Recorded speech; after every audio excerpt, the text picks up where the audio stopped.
Welcome to Drum and Drummer, a podcast focused on drums, drumming and drummers. I'm George Pickering and that's Ben Winty, and we are both professional drummers in this business we call music. So stick around and join us as we pass the time whilst trying to stay in time. What kit did you use? I used my kit and it did the job. Right, yeah, but which kit? Yeah. Oh, yeah. Gretsch. Yeah. Georgie Pickering, good morning. Good morning. Do you know what? It feels like 6 a.m. it's... Yes, it is, it is. Up with the cock. Mental. Yeah. It feels Yeah. like it's been a while since we've had a little tete-a-tete, a little one-on-one. It has, yeah. A private chat released to Yeah. the public. Exactly. It has, I think. Feels, yes, we've got some I don't guests know. banked, like the weakest Yeah. link, innit? That Yeah. guest banked, that guest banked, Yeah. you know. Oh, you Yeah. didn't bank and you got the question wrong and you lost the money. I'm voting you out. Yeah. Right? Anne Robinson, that's what's happening, okay? Romesh, if you're watching the newer ones. Yeah. Good. So, should we get the down? speed at which people, we could, yeah, we will. But the speed at which some people would bank on a round, Sometimes it's amazing. Yeah, don't 50 quid bank. Oh, you're like, no, come on. Come on. Yeah. Come on. Yeah. No. It's like a tick. It's a Yeah. good tick to have. It's if a you're good playing, tick, 'cause- yeah. Yeah. I used to Yeah. watch it all the time. Weekest Link, that was a good one. You know, our game shows is good now. I mean, in some ways they're better, but something about the Weakest Link. It was so simple but so good. It was just questions. It wasn't like House of Games or Cards or whatever it's called. With Well, I think maybe, I don't know, maybe I'm not, you know, that the weakest link really punished thickos. Yeah. Because it was going, as we should. you're the worst and we are getting rid of you. Yeah. And now you get a lot of, maybe a lot of shows are a bit more like, oh, well done, everyone. You know? No. It's like, no, this is a personal attack. You Yeah. fucked that up. You were up to Yeah. 1,000 and you were so arrogant. You thought you knew the capital of Lithuania. Yeah. And you didn't. And you fucking lost some money. Right, and you're scribbling your fucking name down. Gone. Yeah. You're gone. All right? Yeah. So, Yeah. Exactly. Yeah. you know, who knows? Who knows? Right. What do you want to start with? Well, we could start with blinds. Yeah, sure. Yeah. Because we joined the Zoom call, as Ben and I do, and I can see his backdrop, and he's got his blinds firmly closed on his window. And I said, you are a blinds man, you know? I don't know if it's a metaphor for how you and I both live, but I'm very much a man who likes to have curtains open. I don't have blinds. I want to be able to see out the window. I want to know what's going on. Whereas I feel like you're a man that goes, shut it off. I'm in my house now. Do you know what I mean? Yeah. I don't know if that's You're fair. spot on. You're spot on there. Yeah. You know, do the blinds get opened? Nah, not really. Not really. No. And I do kind of... Not even in the day. Do you open them in the day? I prefer them shut. But the beauty of the blind, you see, depends what angle you have them, because you can tilt them. You know, you can tilt the slats, right? Yeah. And so if the sun's coming on from thus direction, right, tilt the slat that way, you're gonna have less light. Tilt it that way, it's gonna get through the gaps a bit. So you have an element of control sort of there. Yeah. But I'm very much something like the daylight annoys me. I don't know why. See, that's mental. What do you mean it annoys you? I just don't like it internally. I'm much more of an artificial light guy. Like I know used you to are. in my flat, I'd have a shower and I wouldn't turn the light on. Like I just let the What do you? What in the dark? You shower in the because dark? I lived alone, you know. Well, yeah. And then I'd just have the door open, so I'd have the residual light from the hallway, from the lights on in the hall, and that would be enough for me. But I swear I read something, right? Because I wear my sunglasses quite a lot, probably to the point where people think he's a twat because he's wearing sunglasses in this light. I swear I read somewhere that if blue eyes or something, blonde hair, blue, like just a bit more sensitive to light. Oh, okay. Yeah, I can believe that. I don't know if that is true, but I just prefer it. But sometimes I'll be at home and like the sun's out and my wife will... We got curtains in the living room. We got curtains and blinds over the French doors. But she will open up the blind and I'm like a vampire, mate. Yeah, I'm with her. Yeah. So, I mean, that whole blonde hair, blue eyes, more, sensitive to the light. If Hitler if Hitler had got his own way, just think of the sales blinds companies would have. Yeah, you know yeah, what I mean? yeah. Yeah, and sun cream. I'm not saying Hitler should have won, but all of those businesses would have profited, you know? It's like that lady that Baroness who's got done for like dodgy PPE. She like sort of House of Lords and that. And the government like, oh, we need PPE for COVID. She was like, I'll sort you out. And she just got loads of stuff in. It was shit. It cost millions. And then 5 years later, gone, yeah, you fucked us over there. You need the money. And like Hitler's just funded by sun cream, big blinds. And they're like, you know, and then he fucked it up. And they're like, fucking hell, we were back the wrong horse there, you know what I mean? Churchill was bloody, get the windows open, fucking, let's go. You know, and I didn't really want that. Exactly. So, yeah, I just prefer it. I don't know. I just don't know what it is. I like privacy. And yeah, I just think outside world. I'm inside. Fuck off. Just fuck off and leave me alone. I think that is the way of describing your old flat. I went to it once. I've stayed at your flat, and it's very it is artificial. I think I'd say. I didn't feel like anything was real. There's no house plants, no sunlight. It was just like this is different to how I live. Yeah. If I had it my way, I wouldn't even have. Don't know. I'd just be out in the woods. No, I wouldn't really be out in the woods. It's nice to say that, but I do like a warm flat. You'd be like one of them glass toilets in Japan. Yeah. And you go, and they go, oh, the beauty is when you shut the door, no one can see in. You go, don't worry about that. Can I get it cheaper if it's literally just see-through? It's just like, you're definitely David Blaine in the box. Yeah, absolutely. Do you know what I mean? And I'm David Blaine buried alive. Or whoever did that. Probably him. Yeah. Probably him, wasn't it? You know. Do you reckon David Blaine ever masturbated in that glass box?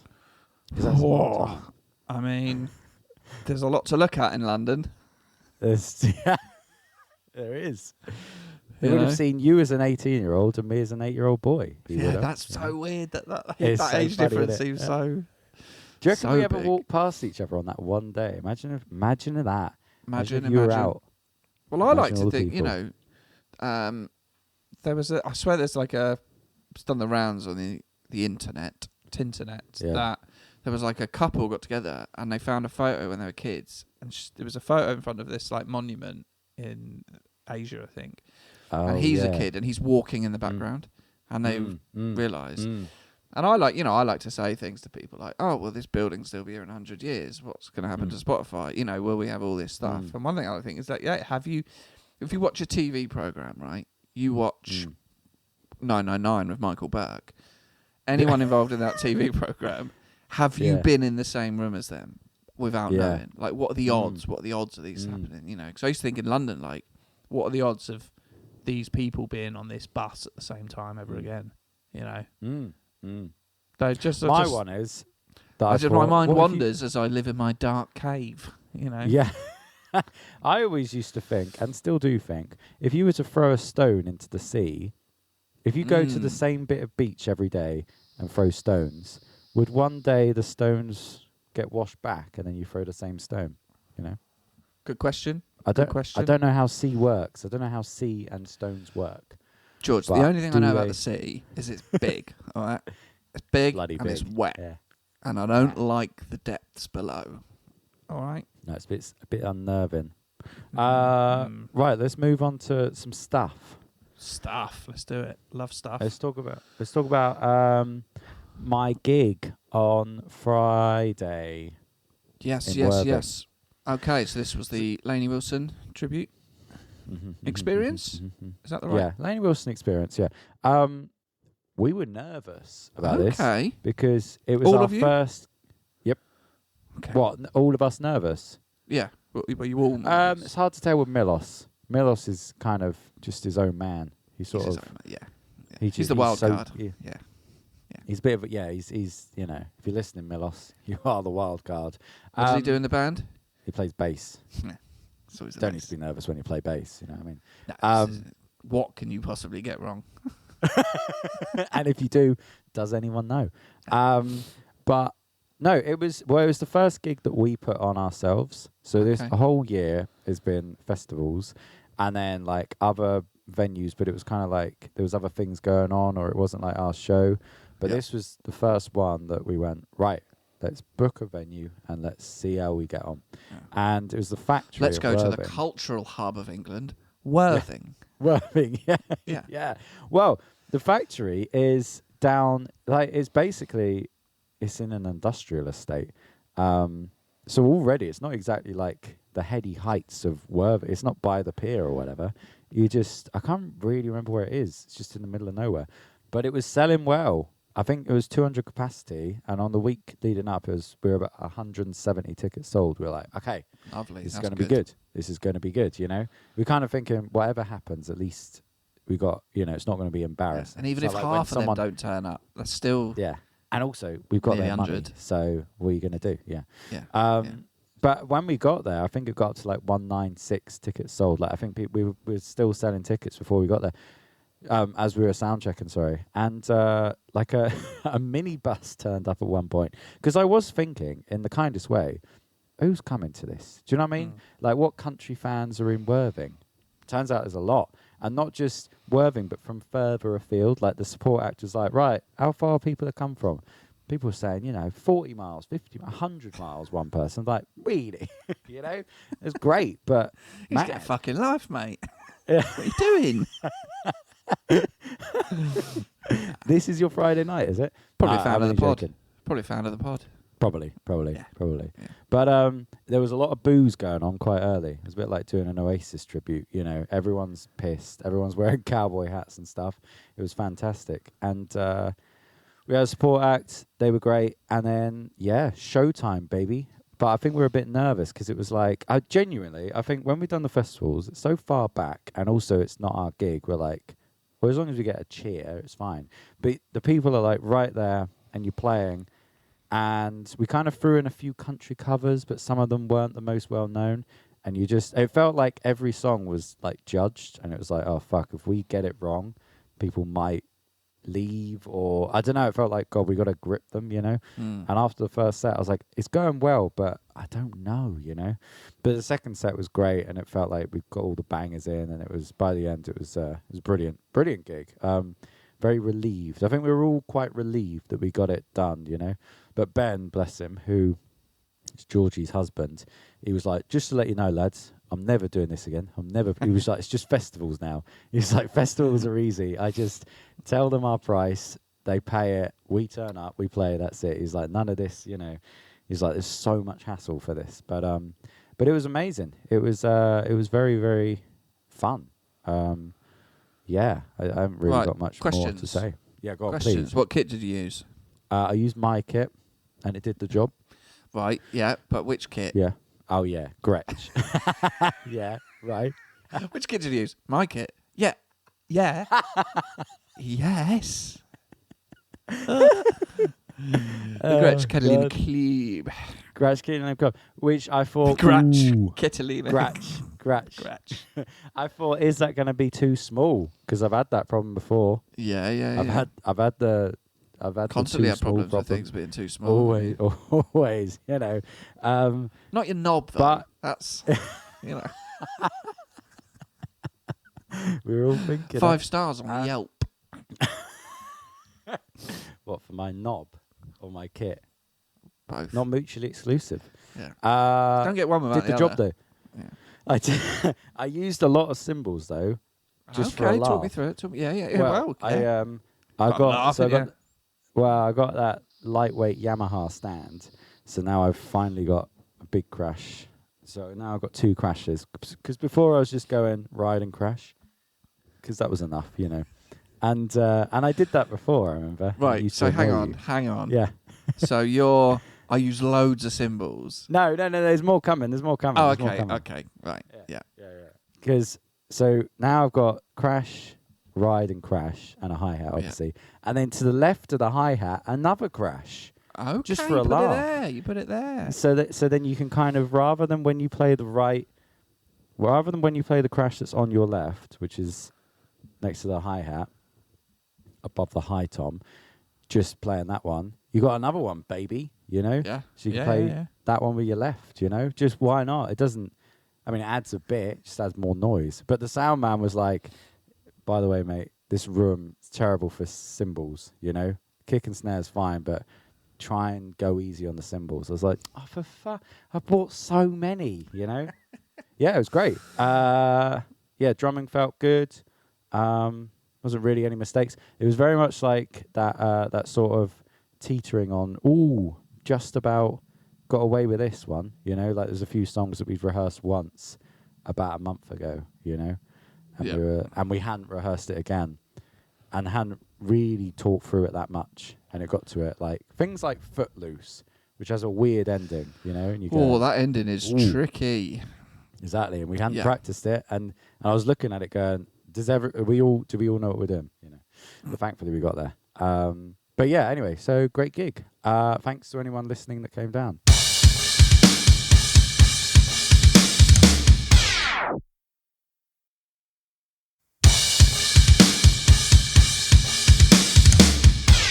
So next night, Casablancas, baby. So have I ever told you about Casablancas? I definitely know of it from your ramblings. You said it was a dream of yours to play there. Yep, 100%. And that dream was going to be lived out. James Gillingham gave you a gig there or something like that. Is that right? Yep. Sure. So he texted you while I'll on the give old stag, innit? Yeah. Literally whilst I was out with you, texted me. Right, I think it's time to give some Casa's appreciation time, because this venue is Casa appreciation. very important. Casablanca appreciation. Casablanca appreciation, yeah. Casa appreciation, something like that. Appreciations.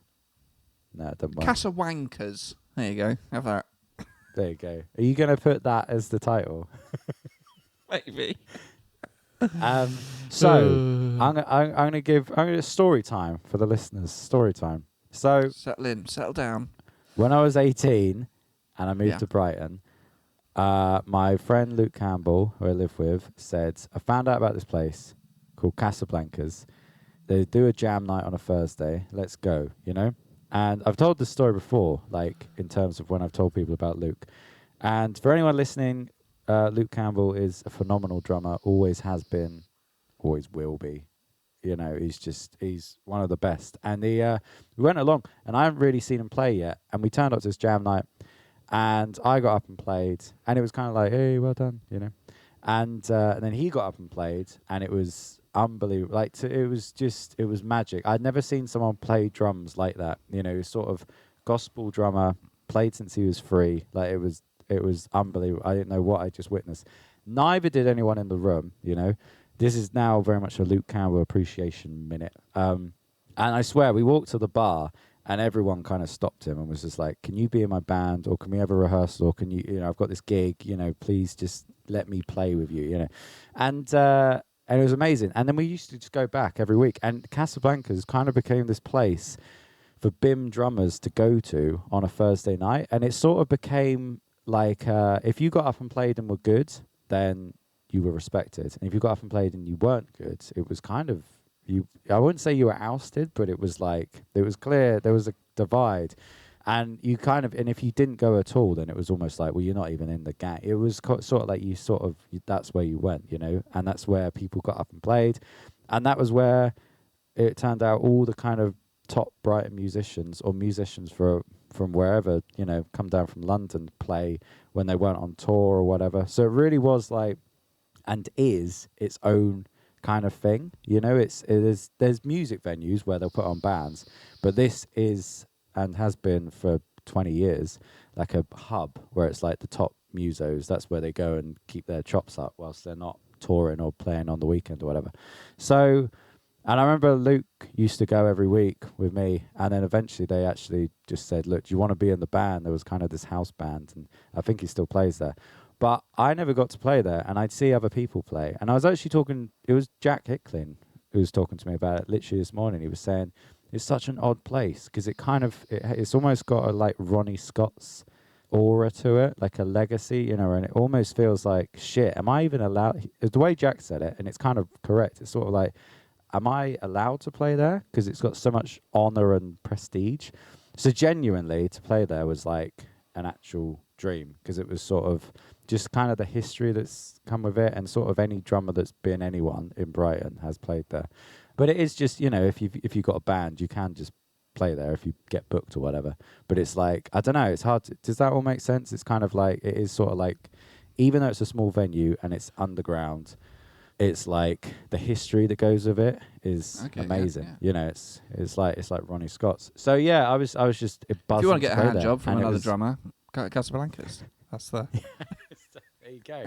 I was like, I wonder what Ben will say when I finish. So in what capacity did you play there? Then was it who were you playing with? What was the deal? What was going on? What was what, on Saturday or in the old days? No, now in Saturday. No, it was just James's function band, Hijinks. Shout out to Hijinks, and it was just the usual cover set. Doing the late show, 11 till 1 a.m., 1:30 a.m. Late old gig, and it was funny. We were starting at 11, and it was just like no one was in, and then it wasn't till like about 12:30, and then it gets Ramo, But I remember that was how it was when we used to go. Like, no one would get to Casas till like 1 a.m, and I think it used to go until like 3. But yeah, it was genuinely like I was nervous about it, because there was a few songs that I was a bit like, ooh, how does this go? But it is kind of like a jam vibe, and it was great, and felt like that box is ticked now. You know what I mean? So yeah, there you go. There's my love letter to Casas and my mate Luke, actually, who I have asked to be on the pod, but he actually said he wants to do a bit more before he comes on. I was like, you're touring the world with everyone. What else do you need to do? But yeah, that's Casas. But so did you? Because I often listen back to. Well, I don't often listen, but when I've listened back to things I did when I was younger, like my first proper band, right? Yeah. And I've got a bit of old footage from camcorder and old records. And some of the stuff I listen, I go, oh, do you know what I mean? God, no, ugh. And then some stuff I go like, oh, I don't know if I could do that if I tried now. I had the exuberance of youth and a working spine and shoulder. So did you have any sort of thinking back to when you went there when you were 18?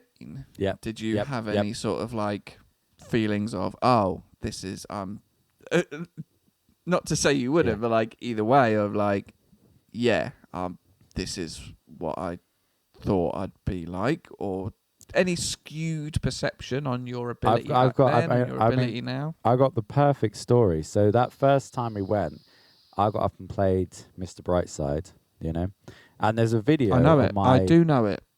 Yeah, I do know Mr. Brightside. There's a video on my personal Instagram of me playing it, aged 18. And annoyingly, and Instagram's done this thing where any video, I think before like 2015, the sound doesn't work on those videos anymore. It's weird. It's kind of, no one seems to know why either. But there is a video on my personal Instagram, me 18 years old playing Mr. Brightside. And I was playing it. I was playing that song again 12 years later, almost to the day. And thinking, wow, this is weird. Like, but almost kind of proud that I was still in it. Do you know what I mean? That I'm still playing drums. Still in the game, baby. Still doing it. Still in the game. Game. And I did sort of smile to myself when I was playing it. I was like, oh fucking hell, this is it. I'm still here, and I did finally get to do it. So it was proud. It was genuinely a proud moment. It's a weird one because it is like, it's not a big place, and outside of Brighton, no one really knows it. But I imagine every sort of musical city has their own place. There's probably somewhere in Nashville that's like the place. But like no one outside of Nashville will know it, but it's like once you play there, it's like, oh wow, you've ticked a box. Yeah. Does that answer the question about? Does. Thank you very much. Yeah. Thank you very much. Yeah. But no, it was awesome though. It was cool. No sound check. Good. Just bosh straight in, innit? Just bosh straight in. Shit. Nah. It's 11 o'clock at night. It's fucking everyone wants to go home. Bands play every night. Yeah. They don't need to. Yeah, it's the same kit. They don't need to sound check it. Lovely. Right, I got a few bits. If you're happy, shoot. To move please. On. Happy to move on. Happy. Yeah. Yeah, sure. The back is playing up again. Oh yeah. Oh no. Yeah. So I've had 3 incidents in the last 2 weeks. of Right. back pain and problems, which is very annoying, very frustrating. Coincidentally, the other day I had a follow-up consultation with my spinal guy, following up from the second injection I had. And I went in and I was like, yeah, nah, it's just still fucked, innit? So, surgery, innit? I'm having the surgery in January. Yeah. So When? Oh, there you go. Answer my question. yeah, some point in the new year, January, when there's no gigs. Yeah. And so he's gonna cut me open and have a little root around and replace my discs in my lower back. So yeah, that's happening. And it sort of feels a bit surreal because I'm not one for being. I'm not a wisp, do you know what I mean? I don't really get ill that much. Eyesight's good. Sure, I'm bald, but, never been like in and out of hospital, doctors and things like that. I had a pretty good run. And now it just sort of feels quite surreal, like, I'm having, like, quite major surgery. Do you know what I mean? Does that, like, it just feels a bit weird. Yeah. Because it's, in a way, it's sort of self-inflicted. But also, it's sort of not really, and it's aging, and, all that sort of stuff. But so that's quite though. But it doesn't. It feels like a big thing. It is a big thing. Don't get me wrong. But it really does feel like a necessary thing now. Definitely. Because I like to fix things. I like to sort my own problems out. I like to do that sort of stuff. I can't do that myself. It's the body is just not playing ball. So so that'll be fun. What quick question, what were the 3 incidences? So I was on the sofa building a bit of Lego, as you do. And I just felt like it's hard to describe it. Imagine anyway I can describe it. Imagine soft mints, right? So let's say you're offering a friend a soft mint. Say, Luke, thanks for a brilliant night at Casablancas. Fancy a soft mint. And and you've already had half, 2/3 of the packet. So you have to like put your thumb in and then slide a soft mint through the packaging. Right. Does that make sense? Yeah. Through the empty trout. Yeah. So just that first sort of little slide of a soft mint, it felt like that happened in my back. It wasn't like a sharp... someone's pressing... You're the tube, like someone's basically. just pushed a soft mint. Something's just moved. And it wasn't like a pain. Wow. It was just like, something's just sort of slid. Or just... wow. Okay. And then the other day, it was in the studio. It was just before a recording session, actually. So that was very helpful. I just went to adjust... tighten up a screw on my drum stool, and I had the sort of snapping pang, the sort of elastic band pop feeling. It's different sensations each time. Yeah. Wow. Yeah. So, and then that's given me that sort of like muscle spasm and nervous system and leg pain and hard to stand up, hard to walk. Can't really bend over, pick things up. So, and it's just that.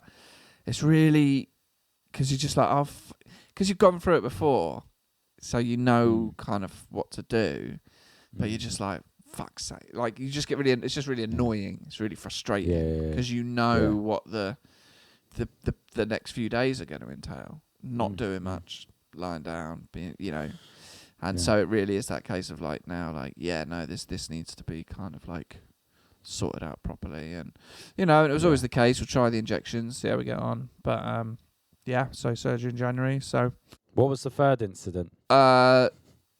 Just putting a bath mat down, similar sort of pang. Wow. That's the thing, it's never doing anything mental. It's never doing that's what I was going to say, because before it was like I was doing a deadlift or something, and then, that was like the very first incident, and then everything after that is just all trivial little picking up a pea, or fish fingers out the freezer.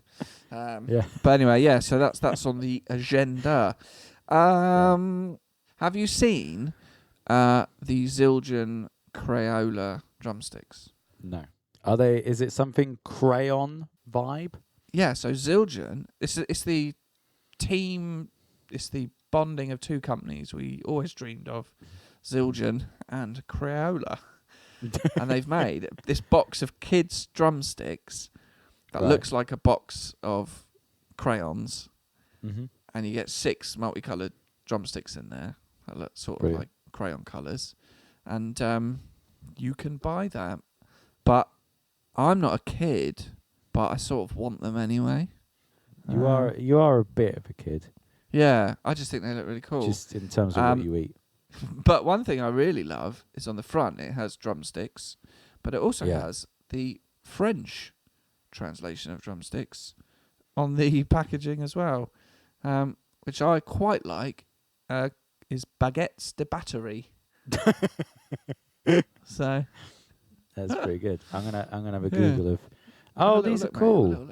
Yeah. Wow.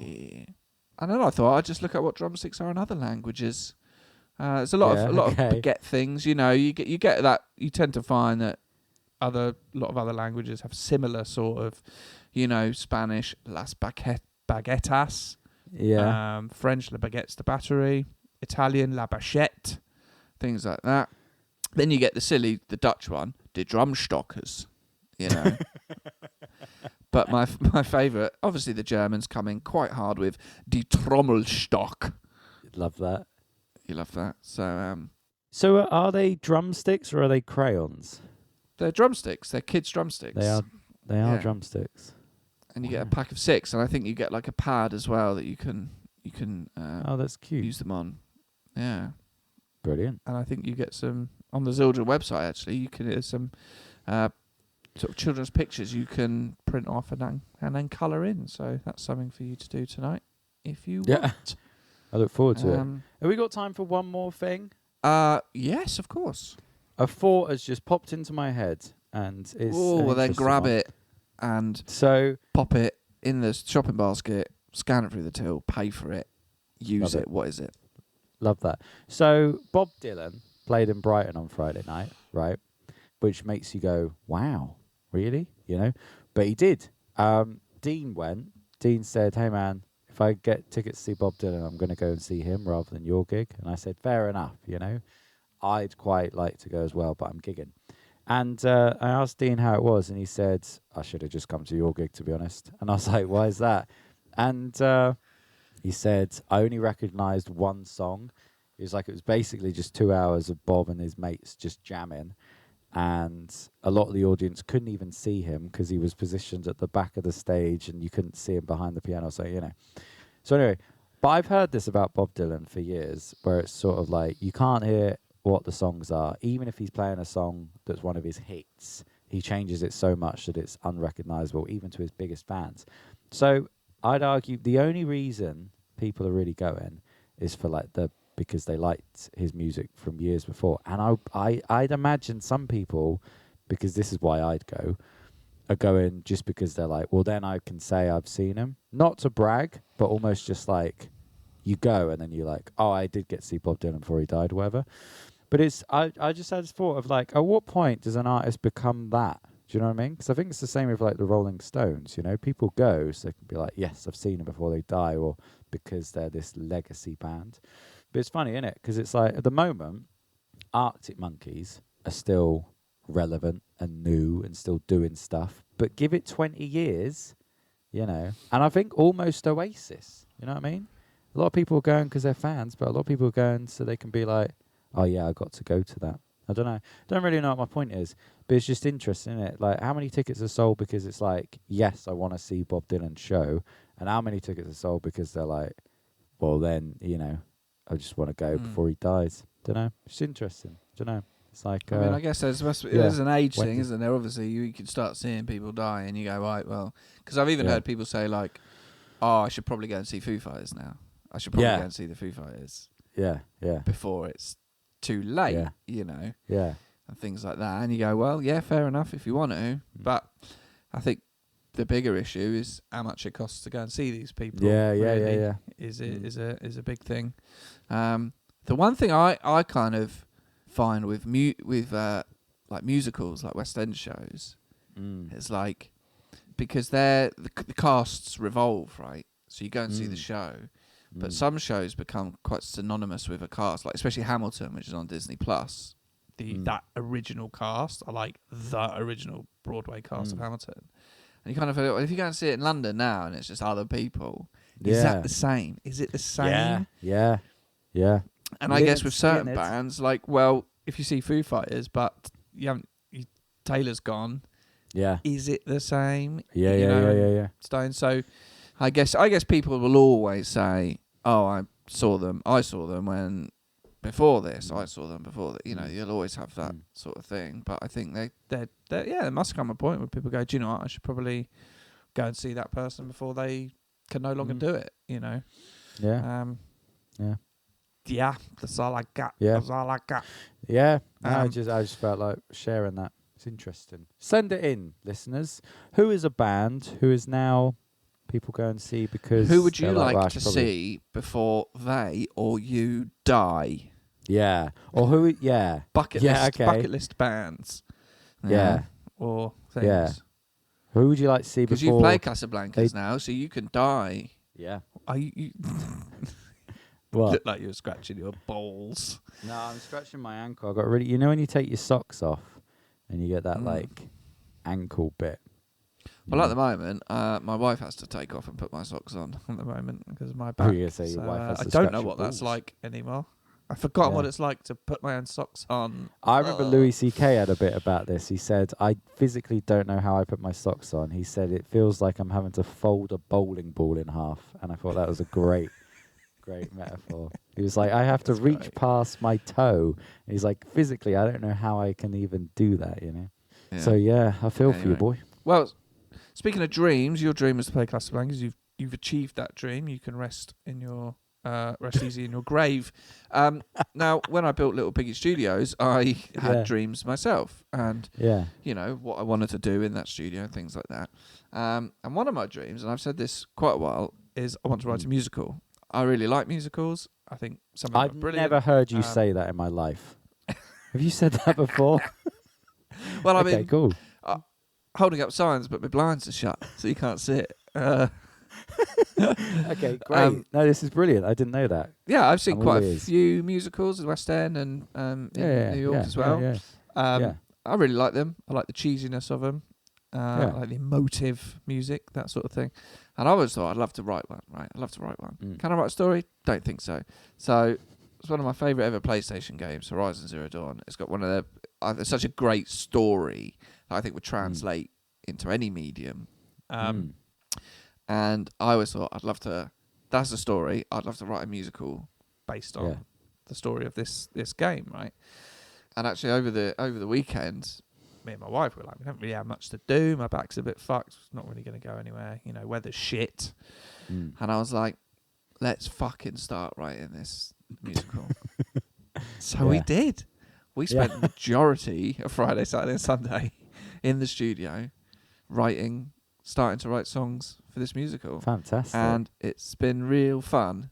And really, and that's what I wanted was like, I don't want this, like the Blacksmiths was a business that had to make money, had bills to pay, had to keep doing X amount of stuff. And I wanted Little Piggy to be like, this is not just a studio for people to come and use. This is my creative space. This is where, and it doesn't all have to be about the money. It can go back to that.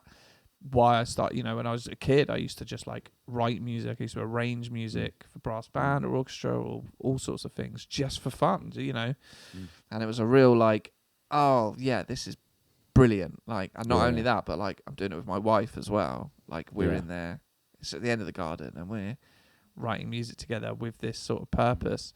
And it's been a fucking great weekend. And we've kind of got like 3 and a bit songs kind of fleshed out and just demoed and programmed and stuff. But that's really cool. And I had another dream as well when I wanted to build this studio. I'm not going to say what it is, but I have been working very hard on making it a reality, and I'm not quite ready to drop what it is yet, but maybe in a couple of weeks I'll be ready. And it was that thing of like, because I've since been back from Vegas, Mum's not been very well, she's still in the hospital, and that kind of was taking up a lot of my time, and then it was trying to like navigate coming back from Vegas and okay, how do I get things started, but I've got this issue with Mum to sort out. And then one day I was like, do you know what, no, this is why I wanted to do this move. This is why I wanted to make these changes. So today I'm going to fucking get on it, and I'm going to start it. I'm going to absolutely actually start it. And it's a couple of weeks later. It's nearly ready. It's all good. I've been working really hard on it. So maybe in a couple of weeks it will be ready to sort of unleash. Amazing. But it's something I wanted to do for ages, and I've actually sat down and done it and started it at the very least. So awesome. That's been very rewarding, despite the other issues that are going on. So lovely stuff. Should we bounce? Should we get out of here? Yeah, let's bounce, boy. Let's Brilliant. get out of here. It's That's great to great, see you, George. Lovely. You too. Lovely chat. Do you know what? I was really looking forward to this today. So was I. Really So was. was I. It's You know? nice. It's nice. Well, get in touch. What are your dreams? Who do you want to see before they die? Who do you want to see before you die? What other drum collab brands do you want to see? Do you want to actually see Hovis and Zildjian get together or Promark and do actual drumstick baguettes? Who knows? drumanddrummerpod@gmail.com for the email, and Drum and Drummer Podcast on Instagram. Thank you very much, George. We'll see you next week. Thank you. See you next week. Goodbye. Goodbye. Thank you for listening to Drum and Drummer. You can find us on Instagram at Drum and Drummer Podcast. And you can send us an email to drumanddrummerpod@gmail.com. Remember, just pick up the sticks and twat it.